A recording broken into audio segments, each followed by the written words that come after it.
Bismillahirrahmanirrahim. Assalamualaikum warahmatullahi wabarakatuh. Kali ini kita akan melanjutkan kuliah kita ilmu pengetahuan alam MI 2. Materi kita hari ini adalah bencana. Jadi ini adalah ujung dari materi terkait dengan kebumian.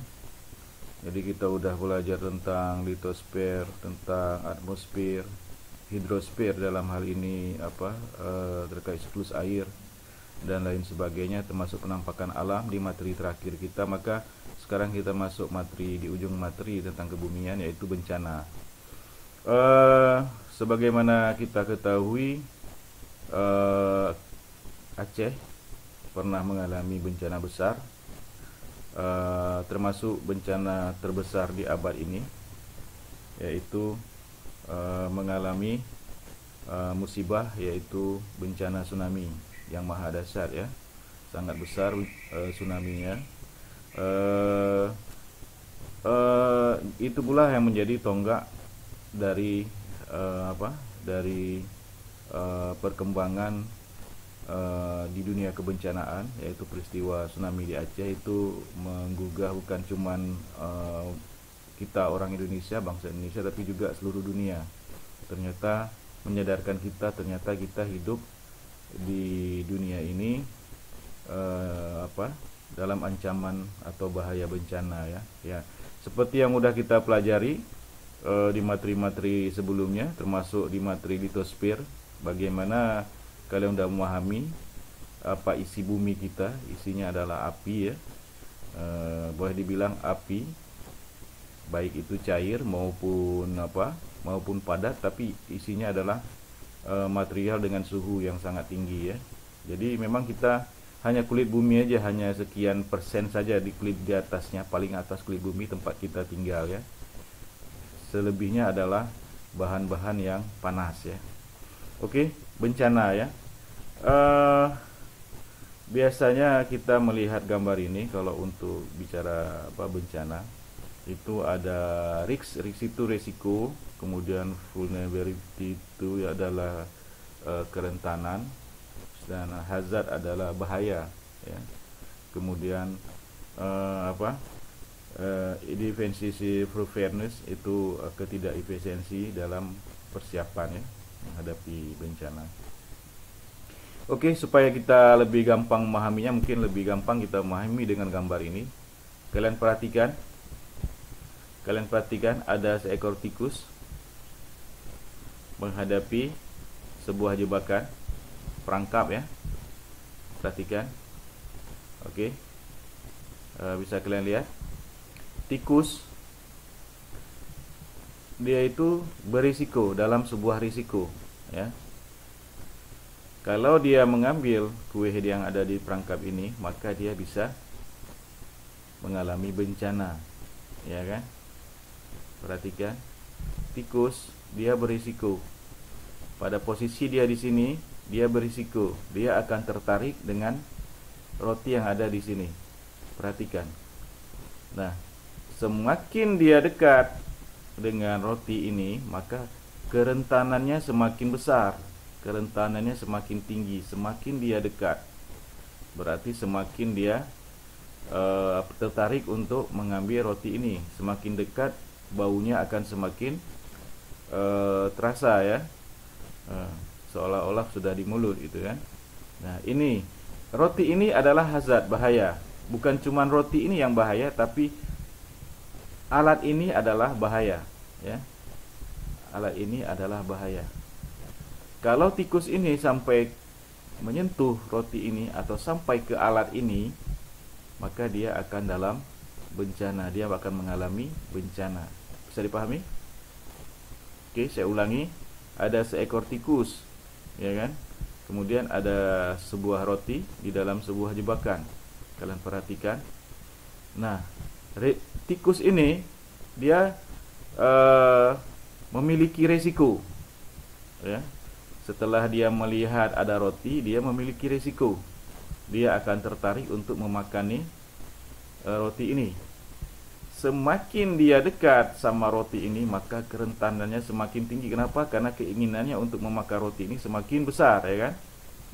Maka dia dalam bahaya, ya, dan inilah bahaya dia. Semakin dia dekat berarti dia semakin dekat dengan bahaya. Itulah disebut kerentanan. Kerentanan. Semakin individu atau kelompok atau masyarakat itu mendekati suatu bahaya, itu kerentanannya semakin tinggi. Semakin dia tidak tahu akan bahaya ini, itu semakin tinggi. Mungkin tikus ini tahu dia, karena udah pernah melihat kawan-kawannya kena jebakan, mungkin dia tahu bahwa ini adalah bahaya, hazard, ya. Tapi dia harus bisa mengalahkan keinginan dia untuk memakan roti ini, atau dia akan memakan roti ini, tapi dia akan meningkatkan kapasitasnya. Oke, dia pakai helm, atau dia pakai cara lain sehingga dia bisa mendapatkan roti ini. Apabila dia tidak pakai helm atau dia masih seperti kawan-kawannya yang lain, dia akan langsung makan roti ini, maka dia akan maka kapasitasnya rendah. Bisa? Jadi apabila tikus ini tidak pakai helm, kemudian tidak ada cara lain untuk mengambil roti ini, maka kapasitas tikus ini rendah. Nah, dengan pakai helm, maka kapasitasnya menjadi lebih tinggi, ya. Jadi dia peluang dia untuk selamat akan lebih tinggi. Resiko dia jadi lebih kecil, ya. Jadi kalau dia memakai helm, kemudian dia pakai sesuatu alat untuk mengambil kue ini, maka resiko dia semakin kecil. Karena apa? Karena kapasitasnya semakin besar, ya. Kapasitasnya semakin besar, maka resikonya semakin kecil. Tapi apabila dia tidak memakai helm, tidak memakai apa-apa, dia langsung mengambil maka kapasitasnya kecil. Sehingga apa? Kalau kapasitas kecil berarti risikonya besar. Semakin dia dekat dengan jebakan ini, kerentanannya semakin tinggi. Oke, bisa dibayangin, ya, kapasitas ini, kemampuan individu atau masyarakat atau kelompok dalam menghadapi bencana. Semakin dia baik itu berupa ilmu pengetahuan, pemahaman, maupun berupa alat. Mungkin tikus ini akan memakai lidi mungkin untuk mencolok kue roti ini, bisa aja, kan. Jadi itu dia kapasitas. Dia pakai helm, kapasitasnya makin tinggi. Kemudian dia pakai lidi, tongkat lidi untuk mencolok ini, maka dia semakin tinggi kapasitasnya. Kalau semakin tinggi kapasitasnya, risikonya semakin kecil. Oke. Semakin dekat tikus kemari berarti semakin tertarik dia, kan. Berarti kerentanannya semakin tinggi. Oke. Dan inilah dia hazard. Hazard ini adalah lokasi di sini, ya.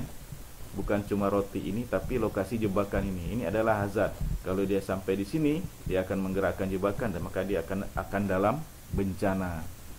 Bisa dipahami, ya, kaitannya. Risiko sama dengan hazard dikali kerentanan dibagi kapasitas, ya.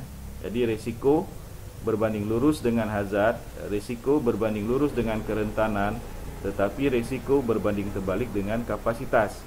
Jadi apa yang perlu kita tingkatkan dalam hal ini, dalam supaya kita untuk mengurangi risiko kita, yaitu kapasitas kita tingkatkan. Semakin besar kapasitas, ya kan, kapasitasnya besar, berarti risiko semakin kecil. Misalnya hazardnya 1, kerentanan 1, kapasitasnya 5, berarti 1/5, ya kan, semakin kecil.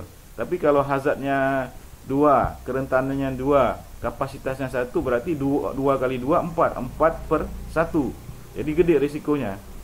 Padahal kalau dia hazardnya 1, kerentanannya 1, terus kapasitasnya 5, maka dia akan 1/5, ya kan. Jadi dia kecil risikonya. Tapi kalau hazardnya 2, kerentanannya 2, sedangkan kapasitasnya 1, maka 2 kali 2 4 dibagi 1 tetap 4, maka risikonya adalah besar. Kira-kira begitu, ya.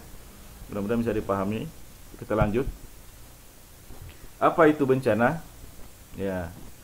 Menurut Undang-Undang RI nomor 24 tahun 2007, bencana adalah peristiwa atau rangkaian peristiwa yang mengancam dan mengganggu kehidupan dan penghidupan masyarakat yang disebabkan baik oleh faktor alam, perhatikan, dan atau faktor non alam maupun faktor manusia, sehingga mengakibatkan timbulnya korban jiwa manusia, kerusakan lingkungan. Perhatikan, timbulnya korban jiwa manusia, kerusakan lingkungan, kerugian harta benda, dan dampak psikologis. Oke. Jadi dan ini ya, berarti katanya dan ya, bukan atau ya. Jadi dan.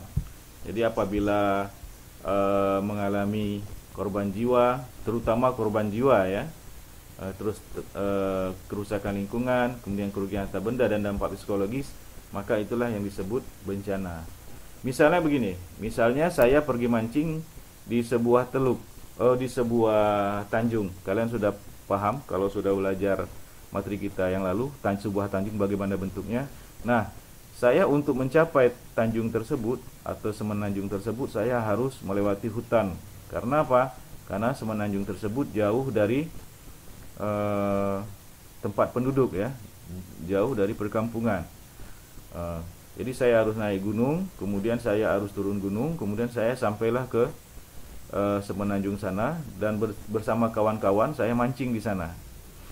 Tiba-tiba terjadi tsunami, ya, terjadi tsunami, dan kami dengan sigap berhasil menyelamatkan diri ke tempat yang lebih tinggi, ke bukit atau ke gunung di belakang dari tanjung tersebut, dan kami selamat.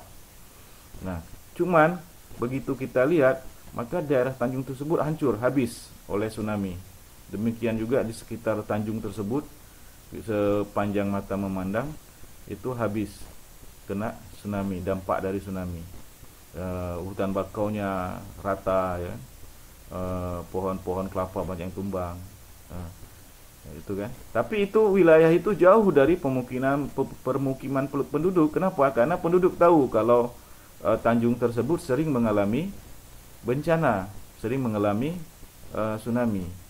Nah, jadi penduduk tidak tinggal di situ, penduduk tinggal jauh di belakang gunung tersebut, wilayah tersebut jauh di sana, sehingga tsunami tersebut hanya terjadi di sekitar tanjung tersebut, dan tidak sampai ke perkampungan penduduk yang jauh di belakang gunung ya.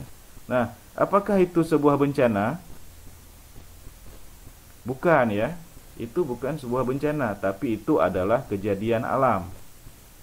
Kenapa? Karena tadi ingat faktornya, itunya mengakibatkan timbulnya korban jiwa ya, kerusakan lingkungan, kerugian harta benda, dan dampak psikologis ya.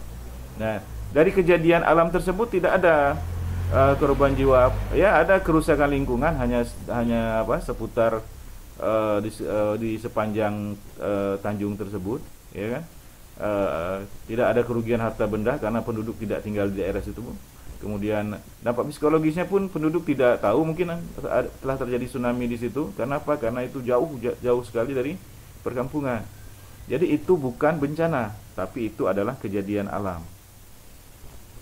Nah, bisa dipahami ya. Baru dia menjadi bencana apabila ada korban jiwa ya, diikuti kerusakan lingkungan, kerugian harta benda, dan dampak psikologi seperti tsunami Aceh ya. Dan juga seperti saat ini wabah COVID-19 ya, itu juga termasuk dalam bencana. Oke, bisa dipahami ya. Jadi kalau saya mancing di sebuah teluk yang tidak ada penduduknya, yang jauh dari tempat penduduk, terus jadi tsunami dan kami berhasil selamat sebelum tsunami sampai, maka itu bukan sebuah bencana, tapi itu adalah kejadian alam. Oke ya, bisa ya pahami ya. Oke, kita lanjut. Oke, tadi kita lihat gambar. Kalau tikus ini memakan roti tanpa peralatan, tanpa helm, tanpa tongkat lidi, dia makan ini kemudian dia kejebak, maka itulah bencana ya. Karena tikus menjadi korban dari jebakan ya. Dia akan menjadi korban di sini ya. Jadi dia itulah baru bencana. Pada saat tikus kena perangkap itulah namanya bencana ya. Jadi bisa paham ya. Jadi kita lihat apa tadi, kerentanan ya. Oke. Oh, ancaman, hazard ya. Hazard itu apa? Nah, inilah dia hazard. Kalau terhadap tikus tersebut adalah perangkap ini. Bisa paham ya? Kalau kita apa hazard itu? Hazard itu macam-macam ya. Bisa banjir, ya kan? Bisa tanah longsor, ya kan? Jadi misalnya begini, bahaya hazard yang kita hadapi kalau kita tinggal di apa? Di lereng bukit atau gunung, ya kan? Apa? Bisa tanpa kita ketahui tiba-tiba bisa terjadi tanah longsor, ya kan? Kemudian kalau kita tinggal di daerah Jakarta misalnya, kalau ada musim hujan, apa? Terjadilah banjir. Nah, itulah hazard, bahaya kita tinggal di situ adalah bahayanya adalah banjir ya di Jakarta.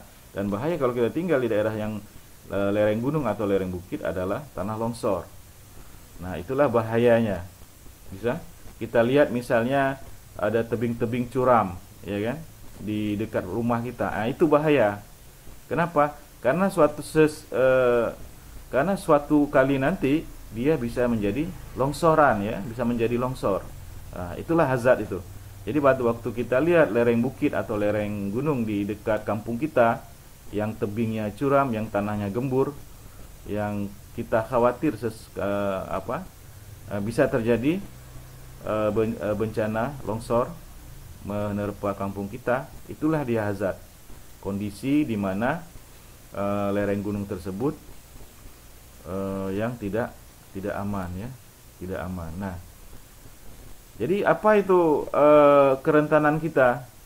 Semakin dekat kita sama gunung tersebut, sama lereng-lereng gunung tersebut, sama lereng bukit yang yang curam tersebut, yang tajam tersebut, berarti kerentanan kita semakin besar, ya kan? Kenapa? Karena semakin kita dekat dengan lereng itu, bila suatu saat lereng itu akan runtuh atau akan jadi longsor, maka kemungkinan besar kita akan terkubur di dalamnya ya. Jadi kerentanannya tinggi sekali. Letak rumah kita yang dekat sama di bawah bukit tersebut atau perkampungan kita yang berada di bawah bukit tersebut, itu kerentanannya tinggi sekali. Ya. Oke. Oh ya, jadi terus kapasitas kita apa? Oh, kita udah memberitahu ke penduduk bahwa apabila ada suara gemuruh, maka penduduk harus langsung melarikan diri tanpa harus menyelamatkan harta benda. Karena apa? Karena longsor itu akan terjadi serta-merta ya. Jadi apabila mendengar suara gemuruh sedikit saja, maka masyarakat harus langsung melarikan diri ke arah yang aman. Terus apa lagi? Terus tebing-tebing itu ditanamin sama tanaman-tanaman yang dapat mengikat tanah, ya kan? Atau tebing-tebing tersebut dibuat turap ya, dibuat semen atau dibuat turap lah ya untuk menahannya. Itu kapasitasnya, kapasitas fisiknya ya, kapasitas fisiknya tadi kita membuat turap ya kan, kita menanam tanaman-tanaman yang memperkuat tanah ya, yang akar-akar yang memperkuat tanah di lereng bukit yang curam tersebut. Kemudian kapasitas non fisiknya kita mengingatkan masyarakat ya kan, memberitahu masyarakat SOP kita, standar operasional kita. Apabila suatu saat kita mendengar suara gemuruh, kita harus langsung lari tanpa harus dan tidak boleh menyelamatkan harta benda. Yang perlu kita selamatkan hanya keluarga kita, langsung melarikan diri. Oke. Itu dia kapasitas kita. Risikonya kita hitung. Ya, kita hitung seberapa besar kapasitas kita. Ya kan? Oh, ternyata masyarakat sangat sadar dan siap apabila terjadi gemuruh akan melarikan diri, ya kan? Oke, berarti kapasitasnya bagus gitu kan. Terus lereng tersebut udah ditanami sama tumbuhan-tumbuhan yang akarnya dapat menahan tanah. Oke, kapasitasnya udah tinggi juga itu. Kemudian kita juga memasang turap atau penyangga di bawah-bawah di tebing-tebing tersebut sehingga apabila hujan tidak akan menyebabkan longsor. Oke, bagus itu ya. Berarti kapasitasnya tinggi. Oke, kerentanannya tetap tinggi ya. Kenapa? Karena kampung kita ada di bawah bukit tersebut. Ya kan? Risikonya kita tinggal hitung ya. Apakah risikonya besar atau bagaimana, ya kan? Nah, kita hitung. Atau kecil, kita hitung dari hubungan antara kapasitas, kerentanan, hazard dan risiko. Oke. Jadi apa itu hazard? Ya. Menurut Undang-Undang RI nomor 24 tahun 2007, Undang-undang bencana. Ancaman bencana adalah suatu kejadian atau peristiwa yang bisa menimbulkan bencana. Ya, bahaya bencana atau ancaman bencana adalah suatu kejadian atau peristiwa yang bisa menimbulkan bencana. Dia ada potensi bahaya utama ya, ada potensi bahaya utama dan ada potensi bahaya ikutan. Potensi bahaya utamanya apa? Yaitu misalnya seperti tsunami di Jepang tahun 2011. Potensi bahaya utama adalah tsunami tersebut ya kan, yang menelan sebegitu banyaknya masyarakat. Kenapa banyak masyarakat yang terkena bencana? Karena memang bencananya cukup besar. Tsunami 2011 di Jepang cukup besar. Terus apa potensi utamanya? Ya itulah tsunami tersebut adalah potensi bahaya utamanya ya kan. Potensi bahaya ikutannya kita lihat. Ternyata terjadi setelah terjadi gempa dan dihantam tsunami, terjadi kebocoran di reaktor nuklir Fukushima. Jadi terjadi kebocoran nuklir di reaktor nuklir Fukushima. Itu potensi bahaya ikutannya. Bisa dipahami ya. Jadi potensi bahaya utamanya kalau di daerah Fukushima adalah tsunami, ya kan? Potensi bahaya ikutannya, potensi bahaya utamanya adalah tsunami di sana. Oke, seperti tahun 2011 kan. Dan potensi bahaya ikutannya salah satunya adalah bocornya reaktor nuklir, ya kan? Jadi bisa dipahami ya. Oke. Oke, kita lanjut. Apa itu resiko? Resiko tadi udah kalian lihat gambarnya tadi resiko. Ya, kita berisiko atau dia berisiko. Menurut Undang-Undang RI nomor 24 tahun 2007, resiko bencana adalah potensi kerugian yang ditimbulkan akibat bencana pada suatu wilayah dan kurun waktu tertentu yang dapat berupa kematian, luka, sakit, jiwa terancam, hilangnya rasa aman, mengungsi, kerusakan atau kehilangan harta benda, gangguan kegiatan masyarakat. Itu resiko. Jadi resiko seperti gambar tikus ini. Itulah resiko dia, ya kan? Dia sedang menghitung-hitung resikonya bagaimana dia ini, ya kan? Dengan menghitung-hitung hubungan antara kapasitas, kerentanan dan hazard. Resiko sama dengan hazard dikali kerentanan, terus per atau dibagi kapasitas ya. Jadi itu resiko ya. Jadi potensi kerugiannya, ya oke. Resiko bisa kita kurangi ya kan? Resiko bisa kita kurangi. Bisa juga menjadi besar, tergantung kapasitas kita. Kalau kapasitas kita bagus, tinggi, ya kan? Kapasitas kita hebat, misalnya tikus memakai baju baja, kapasitasnya udah sangat tinggi itu ya. Dia pakai helm baja, kemudian dia pakai baju baja, kemudian dia tentu paling dia benjol-benjol sedikit aja kan kalau dia ambil roti tersebut kan. Paling dia cuman kejepit aja tapi, ya kan? Kejepit sama perangkap itu. Kenapa? Karena kapasitasnya udah tinggi dia. Tapi apabila dia tidak pakai baju baja, tidak pakai helm, maka dia bisa langsung mati di situ ya kan. Itulah bencananya ya. Jadi kapasitasnya gede, oke. Berarti dia risikonya semakin kecil. Tapi kalau kerentanan dan bahayanya besar, maka risikonya adalah sangat besar ya. Oke. Jadi itu risiko ya.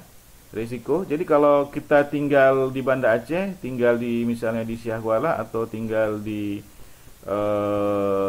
Lokna, itu risikonya besar ya sebenarnya dari letak rumah kita ya. Atau di Kaju ya. Nah, kita tinggal di Kaju, itu risikonya besar sebenarnya terhadap bencana tsunami. Ya kan?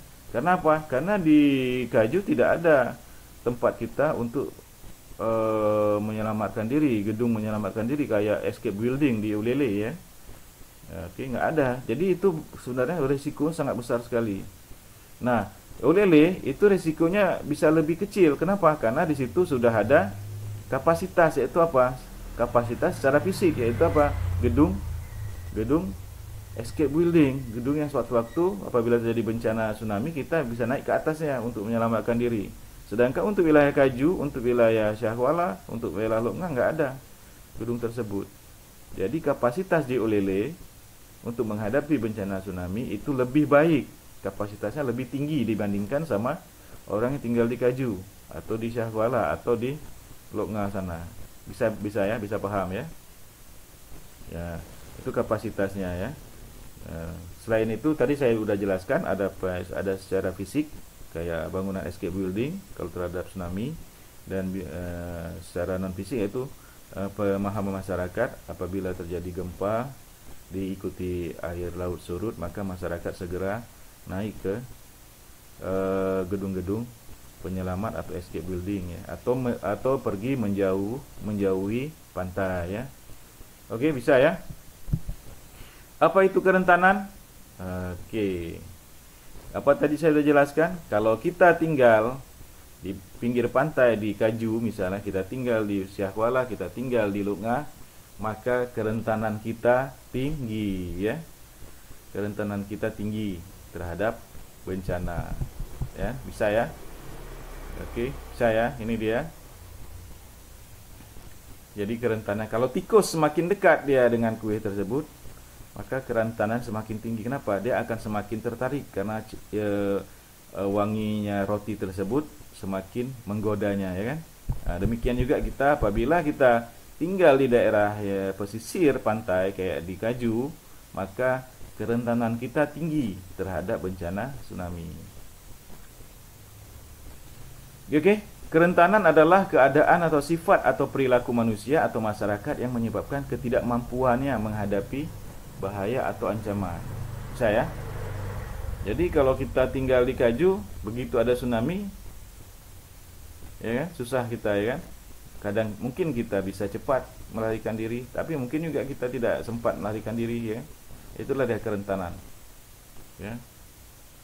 Apalagi ditambah kita nggak tahu begitu gempa air laut surut, kita tenang-tenang saja, duduk-duduk saja, alah biasa itu gitu kan. Tapi nah itu kenapa? Karena kapasitas kita, pemahaman kita terhadap bencana tsunami kurang ya, pengetahuan kita, sehingga padahal itu sudah jelas-jelas akan tsunami, ada gempa besar diikuti air surut, tapi kita masih santai-santai di rumah kita di Kaju misalnya. Nah, itu karena itulah kerentanan kita ya, kemampuan letak rumah kita yang dekat dengan pantai ya. Terus kita juga tidak paham tentang tsunami. Itulah kerentanan kita ya. Oke, kerentanan fisik. Oke, kita lihat kekuatan bangunan terhadap gempa misalnya ya. Ternyata rumah kita dibuat asal-asalan, begitu terjadi gempa langsung ambruk, bisa menyebabkan kita tertimbun dalamnya ya kan, itu kerentanannya. Misalnya tanggul di Krung Aceh dibuat asal-asalan gitu kan, sehingga pada saat musim hujan, pada saat debit air di Krung Aceh tinggi, tanggulnya bisa jebol, maka akan tenggelamlah kota Banda Aceh ya. Bisa ya. Kemudian kerentanan ekonomi. Biasanya orang yang ekonominya kuat misalnya ya kan, dia tinggal ekonominya bagus, dia mungkin juga bisa membangun rumah yang lebih kuat. Kemudian dia bisa membangun rumah dengan lantai 3, sehingga apabila terjadi tsunami dia bisa naik di atasnya ya kan. Atau dengan kekuatan finansial ini dia bisa menyelamatkan diri ya kan. Misalnya dia menyewa helikopter atau apa ya kan, apabila terjadi gempa dan tsunami misalnya ya. Jadi kekuatan finansial ini bisa itu kerentanannya. Semakin kita miskin, berarti kita semakin tidak ada pilihan. Apabila terjadi bencana, ya mau nggak mau kita harus menghadapinya ya dengan berlari misalnya. Tapi apabila tsunaminya lebih cepat dari lari kita atau usaha kita untuk melarikan diri, ternyata bisa jadi bencana buat kita ya.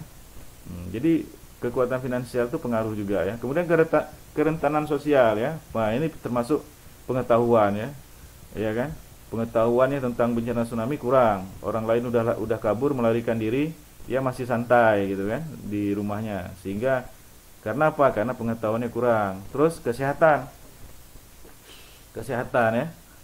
Misalnya terhadap bencana misalnya malaria atau DBD ya kan, dia tidak apa, tidak tidak menjaga kesehatan gitu kan, dia tidak menjaga lingkungan, membiarkan apa, rumput-rumput tinggi atau ilalang tinggi atau semak belukar tinggi, sehingga apa, menyebabkan malaria atau DBD kan.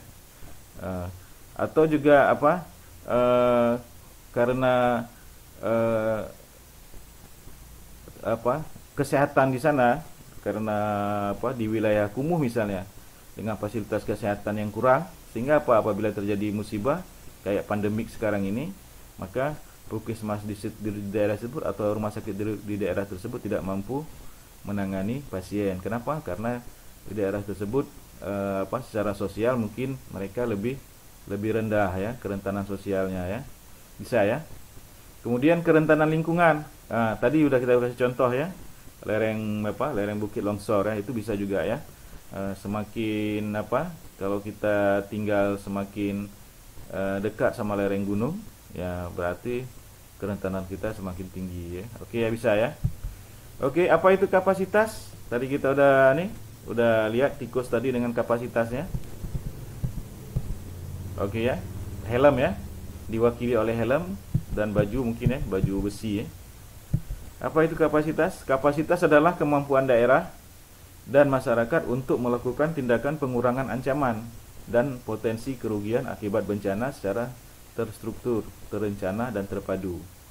Oke, saya kira nggak perlu terlalu jauh saya jelaskan. Kapasitas bisa dari segi fisik ya kan, kita pakai helm ya kan. Kapasitas bisa dari segi non fisik, kita paham, tikus itu paham itu misalnya kan, tikusnya paham kalau dia ke situ bakal apa, bakal kejepit.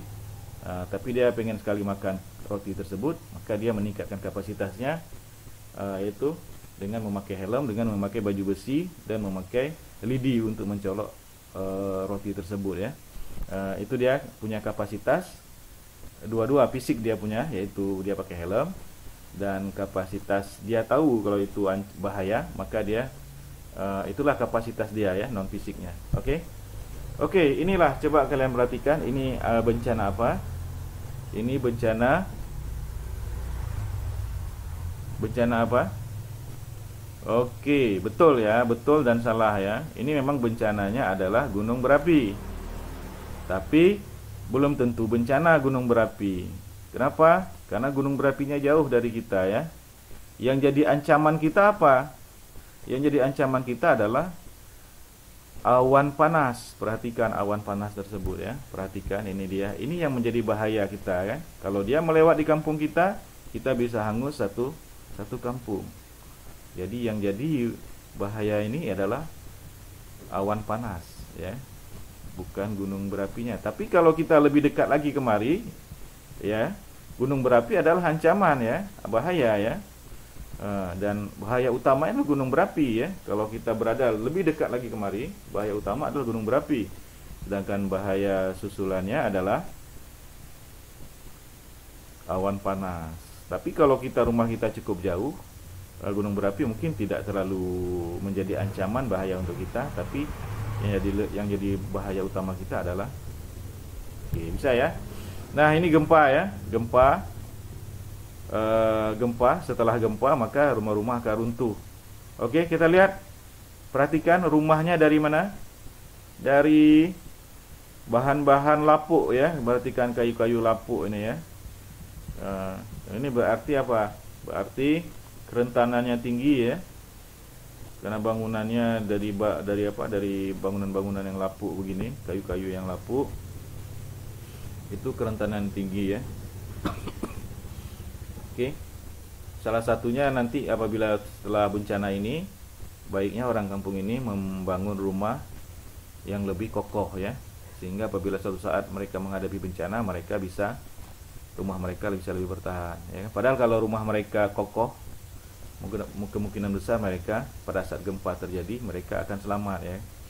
Nah, ini karena kita perhatikan rumah-rumah yang lain kan masih berdiri, berarti memang ada kelemahan ada kerentanan di kualitas bangunannya ya. Bisa kalian ini ya. Kalau gempa kita nggak bisa apa-apa ya, karena gempa itu serta merta itu akan langsung merubuh dan akan menimpa kita. Kapasitasnya bagaimana?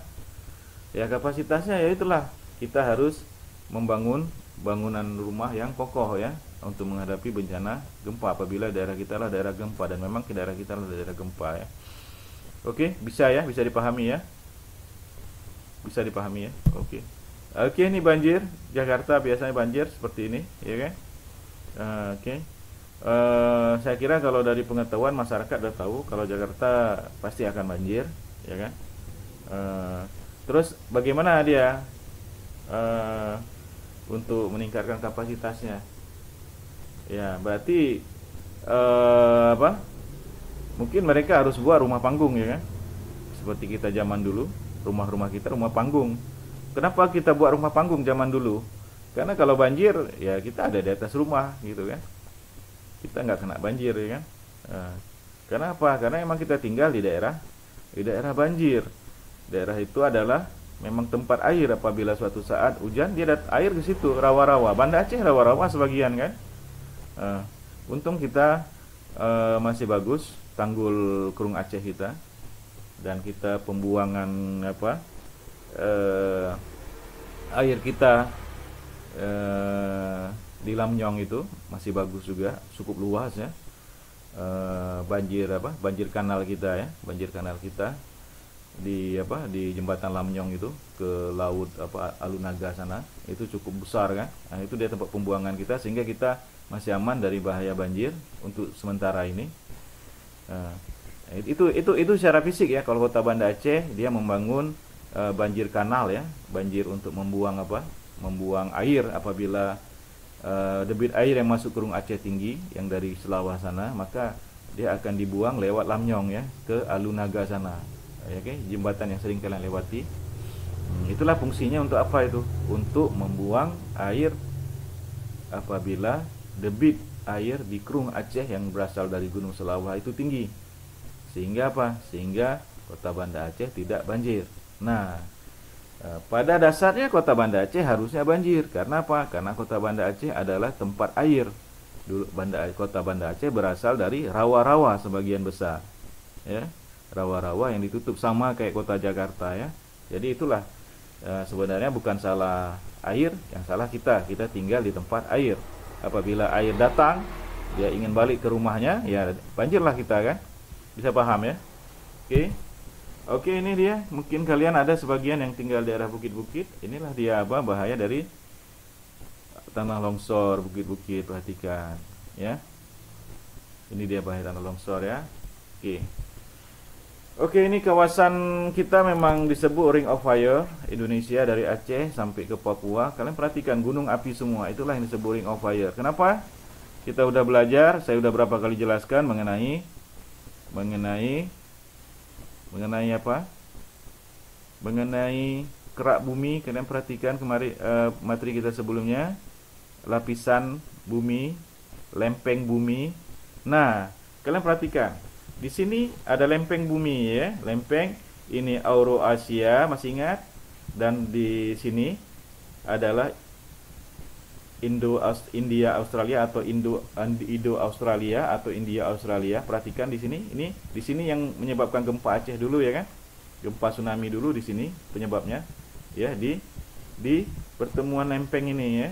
Lempeng Indo Australia ini dia dengan lempeng kita ini, lempeng Euroasia ya. Ini ya, di sini dia ya, di sini garisnya. Di sinilah menyebabkan tsunami. Nah, dari proses pergerakan lempeng tersebut, makanya terjadilah gunung-gunung berapi sampai ke Pasifik ya, ini sampai ke Pasifik, sampai ke benua Amerika sana, di lautnya itu, di laut Pasifiknya itu adalah Ring of Fire. Dan kita memang betul-betul Ring of Fire, Sumatera, Jawa ya, sampai Sulawesi itu Ring of Fire. Artinya apa? Tempat-tempat gunung berapi ya, tempat-tempat gunung berapi. Oke. Itulah dia. Tapi ya ada hal positif, ada negatifnya ya. Negatifnya kita sering mengalami bencana, gempa, tsunami segala macam. Tapi positifnya tanah kita subur dan barang tambang kita banyak, karena kita berada di lempeng aktif ya, Euroasia ya. Jadi banyak menghasilkan minyak, gas segala macam ya, emas ya. Jadi kayak di Sumatera ini rata-rata banyak nih ya, emas segala macam ya. batu bara, ya kan. Timah di sini di di Bangka Belitung timah gitu kan. Batu bara di Kalimantan, di Aceh juga batu bara ya. Minyak di di Sumatera Selatan, Jambi ini kan. Nah, itu kan di daerah ini semua tuh. Oke. Kemudian ini kawasan rawan bencana tsunami. Nah, ini dia. Kita dulu kena tsunami di sini. Ini dia. Ini lempeng Eurasia. Ini lempeng Indo Australia. Bisa ya? Ini Indo Australia ya. Ini Eurasia. Oke ya. Kemudian ini kawasan bencana gempa bumi, otomatis ya. Kita di mana-mana di Aceh ada gempa kemarin, gempa Sigli itu ya. Pidijaya ya. Banyak gempa-gempa ya. Sampai mungkin hari ini pun ada gempa terjadi di Indonesia ya. Oke. Apa itu kesiapsiagaan? Kesiapsiagaan adalah serangkaian kegiatan yang dilakukan untuk mengantisipasi bencana melalui pengorganisasian serta melalui langkah yang tepat guna dan berdaya guna. Oke. Jadi kita harus siap siaga. Oke. Nanti kita akan pelajari lebih lanjut. Kemudian apa itu mitigasi? Menurut Undang-Undang RI Nomor 24 Tahun 2007, mitigasi bencana adalah serangkaian upaya untuk mengurangi risiko bencana baik melalui pembangunan fisik maupun penyadaran dan peningkatan kemampuan menghadapi ancaman. Oke. Mitigasi bencana ada fisik, ada non fisik. Seperti tadi kita jelaskan. Yang fisik apa? Kita membangun, misalnya Jakarta berencana membangun tanggul laut ya di tengah laut sana ya. Nah, itu dia fisik. Kenapa? Apabila nanti terjadi tsunami karena pergesekan lempeng, apabila terjadi tsunami karena Gunung Krakatau meledak gitu kan, meletus gitu ya. Nah, bisa ditahan oleh seawall atau oleh tembok oleh tembok laut itu ya, oleh seawall itu. Jadi seawall itu yang akan menahan gelombang itu ya. Itulah kenapa Jakarta berencana membangun seawall di lautnya atau tadi saya bilang dinding itu ya, dinding laut ya. Supaya Supaya apabila terjadi gempa bumi karena pergerakan lempeng atau karena Krakatau meletus, maka kota Jakarta punya waktu untuk lebih banyak untuk menyelamatkan diri ya. Jadi itulah dia mitigasi fisik. Mengurangi resiko ya kan. Mengurangi risiko. Mungkin kalau tidak ada seawall tersebut, ya kan? Tidak ada tembok laut tersebut, Jakarta langsung hancur ya. Tapi mungkin dengan ada tembok laut tersebut, mungkin bisa ditahan sedikit gelombang tsunami-nya sehingga sampai ke Jakarta tidak begitu parah, enggak seperti Aceh dulu ya. Itu fisik. Apalagi membangun escape building kalau terhadap tsunami seperti di Aceh, seperti di daerah Ulele banyak escape building. Apabila terjadi gempa diikuti oleh air laut surut dan berpotensi tsunami, maka masyarakat bisa menyelamatkan diri di escape building sehingga mereka bisa selamat. Itulah dia mengurangi risiko bencana ya. Itu mitigasinya ya. Oke, bisa dipahami ya. Dan ada non fisik. Ya, ini salah satu kita kuliah tentang bencana ini adalah non fisik. Sehingga kalian paham tentang bencana yang ada di sekitar kalian, oke, di kampung kalian. Nanti kita akan ada tugas yang terkait sama itu, ya. Jadi inilah dia salah satu non fisik, ya. Kalian belajar tentang ilmu bencana dan kalian memiliki pemahaman. Misalnya kalian sedang berada di di pinggir pantai di kampung kalian, tiba-tiba gempa terus air surut, kalian tahu, kalian harus lari. Kenapa? Itu tanda-tanda akan tsunami, ya kan? Atau misalnya rumah kalian ada di dekat lereng bukit atau gunung, ya kan, daerah pegunungan. Terus kalian lihat di atas bukit kalian tanahnya retak-retak, kalian udah tahu itu tanda-tanda akan terjadi longsor. Oke, jadi kalian bisa mengingatkan masyarakat, bisa memberitahu kepada pihak berwenang gitu kan. Kenapa? Karena kalian udah paham. Nah, itu dia non fisik ya. Jadi pengetahuan tentang bencana itu non fisik ya. Sedangkan yang fisik seperti pembangunan seawall di Jakarta, misalnya tembok laut. Kalau di Jepang itu banyak dibangun ya untuk menghadapi bencana tsunami. Terus kayak escape building di Ulele dan lain-lain yang terkait fisik ya. Oke, bisa paham ya. Itu dia mitigasi bencana. Ini menurut apa itu mitigasi? Menurut Nurjanah dan kawan-kawan, yang dimaksud dengan mitigasi bencana adalah upaya untuk mengurangi risiko yang ditimbulkan oleh bencana jika terjadi bencana. Kegiatan mitigasi bencana memfokuskan perhatian pada pengurangan dampak dari ancaman sehingga akan mengurangi kemungkinan dampak negatif bencana. Kegiatan mitigasi meliputi upaya-upaya peraturan dan pengaturan, pemberian sanksi dan penghargaan untuk mendorong perilaku yang tepat, dan upaya-upaya penyuluhan serta penyediaan informasi untuk memberikan kesadaran dan pengertian kepada manusia terhadap usaha untuk mengurangi dampak dari suatu bencana. Mitigasi bencana meliputi mitigasi struktural, misalnya membuat cek dam, bendungan, tanggul dan lain-lain. Ya, oke ya. Apa itu manajemen bencana? Oke. Manajemen bencana adalah ilmu pengetahuan yang mempelajari bencana beserta segala aspek berkaitan dengan bencana, terutama risiko bencana dan bagaimana menghindari risiko bencana ya. Ini dia. Apa itu manajemen bencana? Manajemen bencana dapat didefinisikan sebagai pengorganisasian dan manajemen sumber daya serta tanggung jawab untuk menangani semua aspek kemanusiaan darurat, khususnya kesiapsiagaan, respon tanggap darurat dan pemulihan untuk mengurangi dampak bencana. Oke, kita lihat langsung ke apa? Ini dia. Ini kalian lihat. Ini apabila terjadi bencana ya, di sini posisi bencana, maka setelah bencana akan dilakukan tanggap darurat. Setelah tanggap darurat selesai, maka dilakukan pemulihan, ya kan? Nah, setelah pemulihan, nah, itu dibagi dua. Ini dia kategorinya adalah pada saat setelah bencana. Sedangkan kalau tidak ada bencana, di sini dia ya. Ya, kayak kita sekarang posisi kita udah di sini ya. Pra bencana, situasi tidak terjadi bencana sini ya.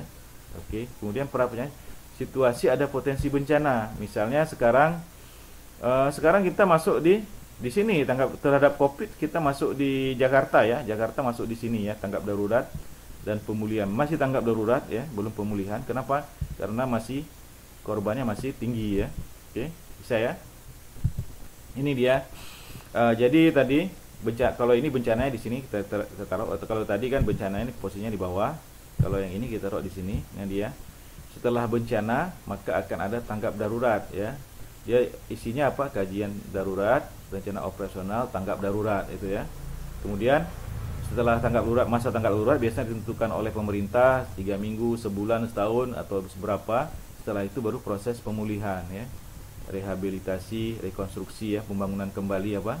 Bangunan-bangunan yang rusak ya. Kemudian setelah pembangunan kembali, kemudian baru setelah berjalan normal, baru kemudian kita melakukan mitigasi ya kan kepada masyarakat. Kita bangun seawall di Jakarta, kita bangun escape building di Olele ya kan. Supaya apa? Apabila nanti suatu saat terjadi bencana lagi ya kan, kita tidak banyak jadi makan korban ya kan. Terus kita lakukan apa? Edukasi ke sekolah-sekolah, ke MI, ke SD, ke SMP, ke SMA, ke MSen dan segala macam itu ya. Kita kasih informasi, kita kasih apa? Pemahaman tentang bencana, bagaimana cara kesiapsiagaan bencana ya. Kemudian apa? Nah, masuk ke posisi kesiapsiagaan bencana. Apabila kayak kita sebenarnya masuk kesiapsiagaan bencana saat ini ya, karena kita apa? Karena kita sedang menghadapi Covid. Walaupun kita belum diserang secara total kayak Jakarta, kita posisi kita di sini sekarang. Kita harus siap siaga. Kenapa? Karena bisa jadi tiba-tiba ada meledak ya. Jadilah bencana di tempat kita ya. Tapi untuk saat ini yang jadi bencana Covid adalah di Pulau Jawa ya. Kalau kita masih aman. Sumatera Utara juga termasuk bencana ya. Tapi kalau kita masih belum, kita dalam kondisi siap siaga. Jadi apa? Ya, rencana siaga kayak pemerintah sudah membagikan apa? Paket sembako ya kan. Nah, pemerintah selalu memperingatkan, peringatan dini ya. Pemerintah selalu memperingatkan kalau ada orang dari luar Aceh tolong dikarantina 14 hari. Nah, itu dia ya. Peringatan dari pemerintah. Kemudian terus berita-berita dari pemerintah tentang berapa orang yang terkena gitu ya, yang pulang dari Batam, pulang dari Surabaya misalnya. Kemudian apa? Kesiapsiagaan. Masyarakat selalu diminta untuk siap siaga. Ya, mengantisipasi segala kemungkinan ini ya. Jadi ini dia manajemen siklus manajemen bencana. Bisa ya?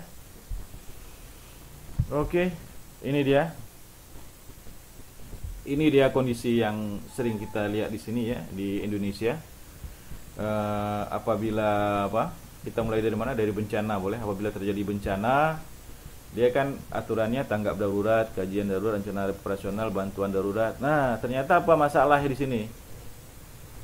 Jadi sini semuanya sibuk, ya kan, merasa kecolongan, terkaget-kaget pemerintah, ada yang serius, ada yang seksi repot, ada yang hanya nonton aja, ada yang pura-pura cari sumbangan. Jadi pada saat tanggap darurat pasti ada hal-hal negatif seperti ini ya. Padahal harusnya kita dalam posisi kajian darurat ya, rencana operasional, bantuan darurat segala macam harusnya ya.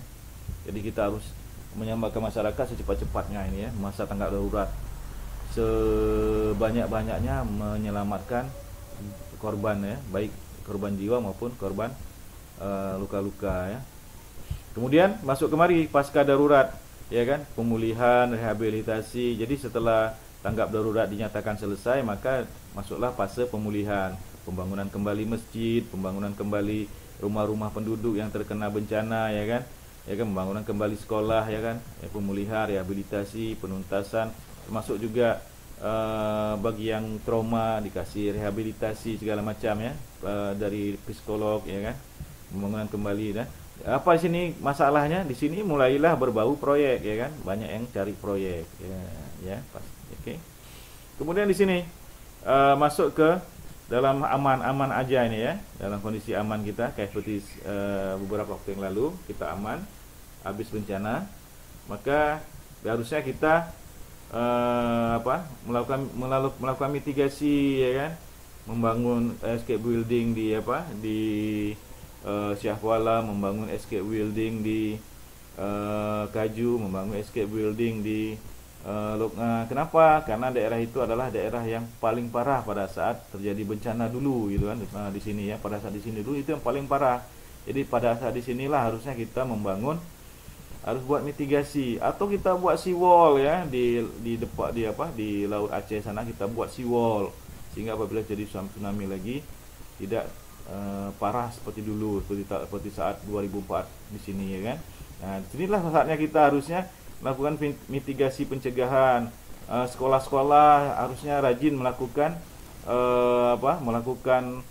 pelatihan ya, melakukan drill ya, melakukan uji coba. Misalnya kita sekolah ini hari Senin melakukan upaya drill ya, upaya untuk uji coba menyelamatkan diri apabila terjadi tsunami. Tapi kan jarang dilakukan, hampir tidak pernah lagi dilakukan saat ini. Kalau dulu ada setahun sekali, sekarang hampir tidak pernah lagi. Beda sama di Jepang. Kalau di Jepang mereka setiap bulan sekali ada melakukan drill untuk anak-anak ya. Terus anak-anaknya diajarkan cara mengapung di air, yang ternyata pada tahun 2011 sangat bermanfaat ya. Anak-anak yang tidak bisa berenang, tapi saat sekolahnya terendam banjir tsunami, tsunaminya sempat tidak surut-surut ya kan, karena kesalahan perencanaan dari seawall. Sehingga anak-anak itu dia terendam di aulanya, tapi mereka selamat semua. Kenapa? Karena mereka sudah diajarkan cara mengapung. Jadi di sekolah mereka diajarkan cara mengapung, bukan berenang. Kalau mengapung badannya dibalik ya, menghadapi langit. Kalau berenang kita menghadapi air, wajah kita. Jadi mengapung, posisi mengapung, dan anak-anak TK tersebut selamat semua. Sampai diselamatkan oleh guru-gurunya satu persatu. Kenapa? Karena mereka bisa mengapung, karena mereka sudah dilatih, sudah dimitigasi ya dari awal setiap bulan ya. Oke, kemudian baru masuk ke kesiapsiagaan. Nah, di sini semua tidak siap. Kenapa? Karena di sini emang kita tidak peduli sama mitigasi bencana. Akhirnya pada saat posisi kuning kayak saat ini, kita posisi kuning ya, kita siap-siap menghadapi COVID-19 bencananya, walaupun belum sampai tapi kita udah kuning sebenarnya. Jadi posisi kita terhadap COVID-19 adalah di posisi kesiapsiagaan ini. Jadi kita posisi siap-siap menghadapi bencana. Mudah-mudahan tidak sampai ya. Oke, ini dia Siklus-siklusnya saya tidak panjang lebar, sebenarnya banyak materinya. Oke. Jadi itu tadi materi kita terkait apa? Mitigasi bencana. Ya. Ada apa? Ada bencana alam, ada bencana non alam, ya. Kalau bencana alam, udah kalian udah tahu kayak tsunami, banjir, ya kan, tanah longsor. Kalau bencana non alam kayak tadi di Fukushima, ya kan? Fukushima itu apa? Bocornya reaktor nuklir, atau kayak di apa? Di dulu apa? Kasus air raksa di Jepang dulu, itu juga apa? Non alam ya. Jadi manusia yang menyebabkan apa? Menyebabkan bencana tersebut karena maraknya apa? Pencarian emas di apa? Di Jepang pada saat itu, sehingga apa? Sehingga penggunaan air raksa tidak terkontrol, sehingga terjadilah apa? Bencana besar ya. Bencana besar di mana banyak orang yang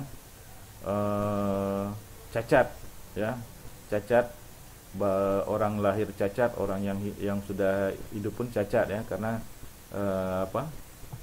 Bahaya dari air raksa ya, yang digunakan pada saat mencari emas. Ya, banyak ya yang apa? Jadi ada bahaya apa? Ada bencana alam, udah tahu, faktor non alam udah tahu, faktor manusia udah tahu ya. Faktor manusia misalnya perperangan, ya kan? Itu bencana juga ya, perperangan itu bencana. Misalnya peperangan di Suriah ya, banyak korban jiwa, itu bencana sosial ya. Jadi faktor manusianya ya. Oke, bisa ya. Kalau yang non alam tadi apa? Kayak di Fukushima ya, secara tidak sengaja bocor ya kan. Nah, itu reaktor nuklir Fukushima secara tak sengaja karena apa? Karena terjadi gempa dan tsunami dia bocor. Nah, itu non alam ya. Kalau faktor manusia seperti perperangan, itu faktor manusia ya. Kalian bisa bedakan ya apa bencana apa yang disebabkan alam, non alam maupun faktor manusia ya. Ada bencana utamanya, ada bencana apa ikutannya. Oke lah kalau begitu.